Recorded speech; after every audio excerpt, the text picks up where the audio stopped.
Oh my heck. Guys, I am a struggle bus. This is my third attempt recording because I am so freaking tired. But as you know, it is me, Smile McGee, and today was my first ever neuromuscular appointment and my pulmonology telehealth follow-up, which I thought was super ironic because I was in Salt Lake, but she's not taking people inpatient. And a lot of the times my clinic are not taking immune suppressed patients inpatient right now. So I literally had to drive to a Wendy's parking lot. Well, my mom had to drive to Wendy's parking lot so I could have Wi-Fi to talk to my doctor when I drove 3 hours to literally where she is. But this appointment has kind of been really a big deal because kind of everyone's waiting to see what Neuromuscular has to say. It seems like a lot of answers and questions, well, possible answers and a lot of questions lie between the fields of neurology, neuromuscular, all that, and immunology. Neuromuscular was really good. I thought we weren't going to make it today, and I was literally going to cry because there was a lot of snow, and I live 3 hours south of the provider, but I just really needed that appointment today. So I prayed my face off. Hey, Lissa! I prayed my face off, and we were able to go to the appointment, and the doctors were amazing. Like, the fellow came in first, and she was so thorough. She was doing, like, all these certain tests, like, crazy amount of like neurology testing I've never done before, like things to test double vision, things looking into my eyes, like a bunch of other different stuff. And she asked me like how long I've had numbness for. Well, the crazy part is, so the original reason I got referred there is because they think my oxygen stats dropping may not be caused from my lungs, but from dysfunction of my diaphragm. Which would make sense because every time I kind of get things tested, it seems to be a muscle dysfunction. That's something wrong. So they just wanted to see if my diaphragm is causing my breathing issues and not my lungs. But I came in and I'm like, hey, can you help me with this? Because I love photography, I love painting, I love playing the ukulele, and it's been so hard lately. And my left leg has had that weakness that hasn't gone away since that flare. So I mentioned that to them, and they just kind of threw that in there, even though they knew nothing about it. They fully evaluated it. They tested my reflexes, and they were awful, as always. But it was crazy. Like, with the numbness, she asked me how long I've had numbness for, and I'm like, basically since high school, like, since I was 14. And lately, like, I dropped a straightener on my foot, and I didn't feel it, and I accidentally cleaned an oven burner when it was hot, and it literally, like, I had blisters on my finger, and I just kind of felt like barely anything. So that's not good, you know? And she asked how long I had the numbness for, and I told her, oh, I already said that. Sorry, brain fox was so bad. She asked how high the numbness was. And I'm like, okay, I think it's just in my feet and ankles, but I've had it for so long, I'm not really sure. Like, I'm used to it. I don't really know how, like, what feels different, you know? So she did this test, and she, like, drug a pin and poked it into my fingers and my hand, and I didn't feel it till it was, like, to like right there, until it was to almost halfway on my wrist. I finally felt the pin. And then she drug a stethoscope from my finger down my arm and my wrist, and I didn't really feel it. I didn't really feel it, and it continued to get colder the higher up it went. So I do have a lot of numbness that I didn't even really know about. And that made her and the main doctor suspicious for small fiber neuropathy. And I've had EMGs and stuff in the past, but I guess there's like large nerves that have a coating and small nerves that don't. So for small fiber neuropathy, they send you to a dermatologist who does 3 different skin biopsies. And then they evaluate the nerves and evaluate the skin or something to see if a small cell neuropathy is in play. And the real interesting thing about it, if it is a small cell neuropathy, that it could explain my poor gastric motility. Because as you guys know, basically my motility, like how food moves through my whole GI tract, doesn't really work through, like, from my throat to my butt. Like, all through there, the train is in halt, like, it does not work. Like factory air, it's horrible, and they think that that may be an answer to my poor motility. So they're gonna do that testing, which made me like excited to figure some stuff out, because if we figure out my motility, maybe I could lower my prednisone, which would be amazing. And then I asked her about the weakness in my left leg, and she did some tests, and that leg is really weak, weirdly really weak. And I told her how I had that flare where all of a sudden I just couldn't really lift my legs, and the doctor put me on prednisone and it improved, but my left leg never really got better. So to test that leg, I've had EMGs before, but it was just testing the nerves. She wants to order an EMG to test the muscles to see if any muscle damage is happening, which seems really good to me, because that muscle is just not working. That leg's a little droopy when I walk. It's just horrible. And the tremor that's in my hands is kind of going into my leg. And with the tremor, they think it's either an essential tremor, which you don't really know the cause of, or a tremor caused by medication. Prednisone can cause tremors. Prednisone can cause everything. Prednisone is my savior and my destroyer all at once, I swear. But I don't have another option, so you just kind of have to go with it. So, interestingly enough, a medication I'm on for my heart, Antinolol, has a cousin, Propanolol, that's a little bit more used for widespread problems. So they talked to my cardiologist about it, and I'm going to switch from the Antinolol to the Propanolol and slowly increase the dose. We're going to start at the equivalent I'm on right now for my heart, and then slowly bump it up. And as we bump it up, it could really help the tremor, which is amazing. And no more wanting to cry playing the ukulele.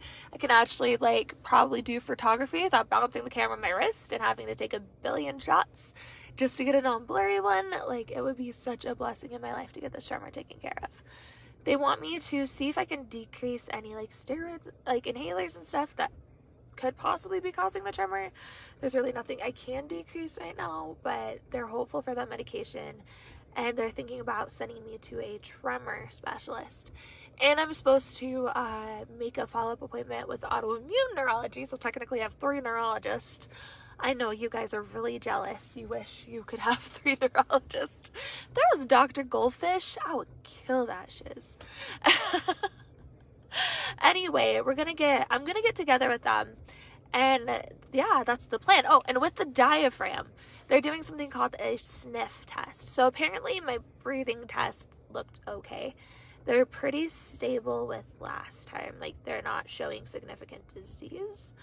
We know my lungs suck because, well, my oxygen drops like crazy, but we don't really know what's causing it. We're guessing maybe there's an asthma component, but they're not sure, and my lungs are just a big question mark. And again, it has to be hard to evaluate my lungs when you never really get to listen to them. Corona's made things really difficult. So they're doing this thing called a sniff test, where they do it under fluoroscopy, which is a special kind of x-ray, and they can actually see how your diaphragm muscle is functioning. And they think it's a pretty good chance I could be having some diaphragmatic dysfunction, causing my shortness of breath and maybe even my oxygen dropping, which, if we could get some answers. They apologized because I still have to be tested up and down, and I'm honestly, you find answers, you can do whatever the crap you want. I didn't say it, but I am so desperate, you guys, for answers. You don't even know. If they're hey, we need you to do a rain dance butt naked on your roof and you would heal, I would do that rain dance. I'm not even kidding you. I am so desperate, and IVIG literally made everything better, and now everything's worse. Anything that would help. Literally anything. Do you have any of your meds clash with each other? John, that is a really good question. That is what they're wondering, if some of my medications clash with each other, because you can take a med that causes a side effect, and then you have to take a medication for that side effect, which causes a side effect that you have to take a medication for. And then it's the circle of drugs, it sucks. It's what they call a something pharmacy effect. And as a chronic illness patient, and kind of with how Western medicine works, they separate your body into little parts, and they don't concentrate on the big disease causing all the things to break down. So it's almost a little backwards. So they're trying to figure out if there's underlying disease or like, well, they know there's underlying disease, but if like, how did my neurologist explain it today? That was really good. So yeah, she thinks that the prednisone is probably masking symptoms and treating things, and it's not a good option to give off of it, but we can't really exclude anything until prednisone is out of my system, because it could be treating autoimmune things, and that's why my autoimmune labs come back normal, is because I'm already on so many, you know? Oh, I'm concerned on taking the new COVID-19 vaccine due to eye drops I take for glaucoma. John, I am on 2 different eye drops for glaucoma. I am on Lumigan and Simbrinza. My glaucoma is pretty severe and it has had no effect. They take record of the medications you're on. I was lucky and got someone who really knew my case to do my shot. But you make sure they have a record of your medications and they will let you know about any side effects. The COVID-19 shot is pretty dang safe. I mean, after the second shot, you get really sick. But if they let a body like mine get it, like, I don't know your health issues, but I think you should be just fine. Because they're even recommending the really like fragile people get it, like people in worse situations than I am. So I think any side effects you have will definitely be worth it and be pretty minor compared to the consequence. So yeah, what was I? Guys, I'm so tired. I haven't slept for like 3 days. Yeah, so like it's not an option to get off prednisone right now, but prednisone could be masking everything. So they don't know, but they're not going to exclude anything. They're going to get some Mayo Clinic records. They're going to run a bunch of testing, and they just made me feel really hopeful. And they were really sweet about it. And they're just like, we're going to work hard to try to figure you out. And it just gave me some hope, because again, you guys know hope is something I struggle with my health. I am the world's biggest optimist, except when it comes to my health. It's crazy. Oh, yeah. Timolol, my normal eye pressure is everybody else's high one, 17. Yeah, 17 is a little high. Mine have been like, I need to get them checked, but mine have been up in the 30s without drops. I know, which is like really bad. And 17 as like a baseline's not very good either. But again, you can even send a message to your glaucoma specialist, and I feel like you should be just fine. Just from what I understand about glaucoma. Again, I'm not you, so I don't know your case, but I think you should be just fine. So yeah, we got done with the autoimmune neurology appointment. I was feeling pretty hopeful. I mean, like, some of the answers wouldn't be the most sunshiny answers, but again, it's better to just know the answer, you know what I mean? And some of them do have treatments. So, like, I'm just praying that we can get some sort of answer, you know? It's crazy. Oh, it's only in your right eye. Yeah, just talk to your glaucoma specialist and see what he says, but I think you should be just fine. And then we had to drive. That appointment was literally like 3 hours with Neuromuscular, because they're running a little bit behind, but it was just like a really thorough appointment. And then we went to Wendy's an hour south to do my telehealth pulmonology. And pulmonology's trying, but like my PFT was stable-ish, you know, not gorgeous per se, but not explaining any underlying disease. It's crazy. Did you lose your vision due to glaucoma? I'm so sorry. I lost half my vision due to glaucoma in my right eye. And it's really tricky. Again, just be careful. Vision's a scary thing. So make sure, don't do anything you're not comfortable with your own body. You know your body. But again, your specialist should know exactly what to do. So with pulmonology, basically, they're kind of out of ideas. Like, honestly, they might want to do a cardiac pulmonary test to see why my oxygen is dropping, but my, like, lungs have been stable in an awful way. Like, they're awful, but they haven't gotten worse. So we're kind of going to continue on what we're on, and I haven't been getting scans when I get upper respiratory infections, because I've just been getting on antibiotics. But they want my primary care to start scanning me every time I get an upper respiratory infection. And she's kind of leaning a lot on immunology right now, but immunology is literally not getting back with me. So it's been a little difficult. They're waiting for those genetic testing results, but they want him to, like, kind of weigh in on a lot because like I should be getting treated right now for the immune deficiency. I'm not. They don't know if I have like infections in my lungs that could be causing this. Like they just don't know. And I think I scared immunology or something because it's just been really weird with him since I had that reaction. And I've had constant thrush that won't go away. Like, look at my tongue. Do you see how gray it is? Like, it's disgusting. That is all fungus. So gross, right? It's not contagious or anything, but it's a cause. You can get it from medications when you have a low immune system, but I had the most evasive treatment you can have for it, and it didn't go away. So my immune system is not fighting it. Like right now, my mouth has sores in it, and my throat just hurts, and the only person who can really treat it is immunology. So she's kind of leaning a lot on him for answers when it comes to my lungs and my immune deficiency and the thrush.